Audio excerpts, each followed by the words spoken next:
So today we look at capital rationing. Now you may remember that we have already considered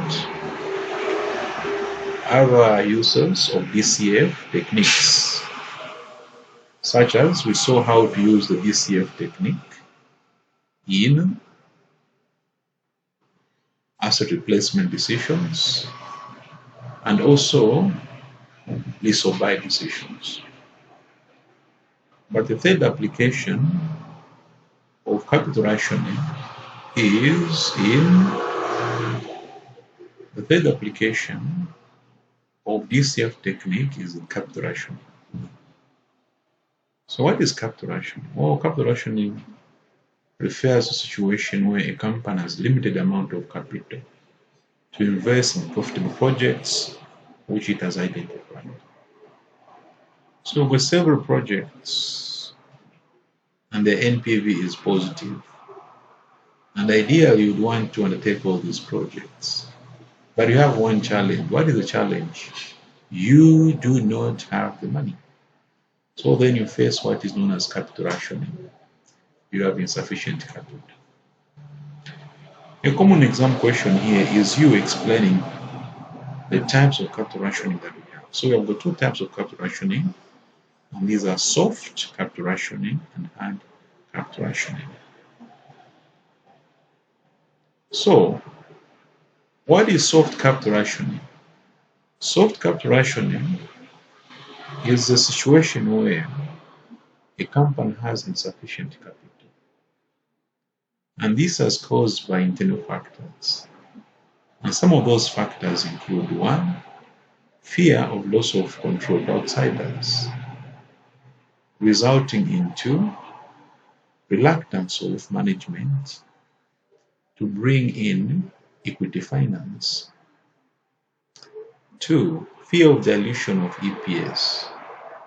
This fear also, its effect is that management will avoid additional equity finance because it's likely to reduce the EPS. Risk-averse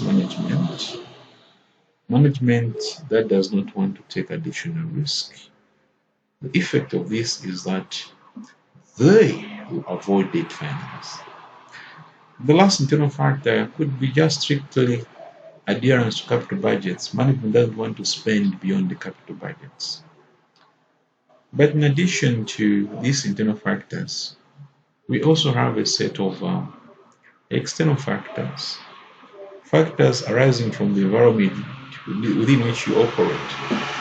These could also reduce the capital available to a company to fund its viable projects.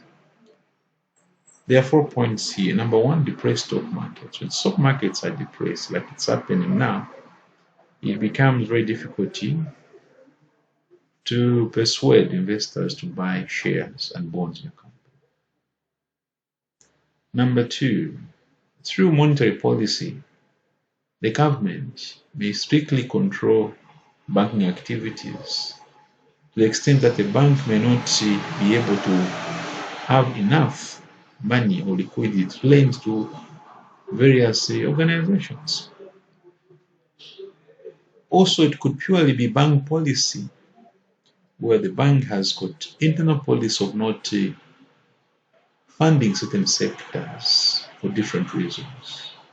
And lastly, companies may not want to issue shares because of the high cost of making small issue of shares. So these are factors over which a company has no control, but the effect is to reduce the capital that is available to fund viable projects. So then the question is, what are the solutions? So we can split the solutions into two. We can talk about what we call business solutions. A company with several profitable investments but insufficient finance may decide to go for joint ventures. Find the joint venture partners who can bring in additional finance that is needed, or they can take responsibility to finance certain aspects of the project. Licensing and franchising is also possible. In our country, we've got a lot of franchises. And these represent a method also of inviting others to provide finance available for profitable investment, which the owner, the original owner of the franchise, may not have finance, adequate money to fund all of these. On bigger projects also may decide to subcontract certain components of the project as a way of getting around insufficient capital. At the end of the day, you may just have to look for alternative new finance. These are what we call business solutions. However, as management accountants, the examiner expects us also to think about specific management accounting techniques that we can use to arrive at advice to share with our clients. So as you can see there, the techniques that we are going to use come as a result of the questioning process. So you ask the question, this capital rationing problem you have, for how many years will it last? Is it for just 1 year, single period, or multi-period? So the advice will depend. For instance, if it's for multi-period, it's for several years, then we use a linear programming technique. The good news is that for this paper, linear programming is not examinable.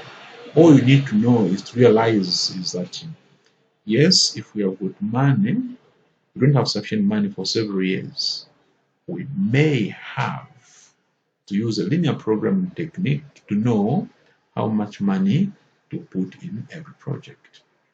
What is more examinable for this course is the single period problem. If your capital be insufficient just for a single year, the next question to ask is are these projects divisible or indivisible? If the projects are divisible, use profitability index. If these projects are indivisible, you do a trial and error approach. Now let's come back. What is a divisible project? What are divisible projects? These are projects which you are allowed, you are able to undertake a proportion of them, just a part of them. It's not necessary to complete the whole project at once. For such projects which are divisible, we can just do a fraction of them. We can use profitability index.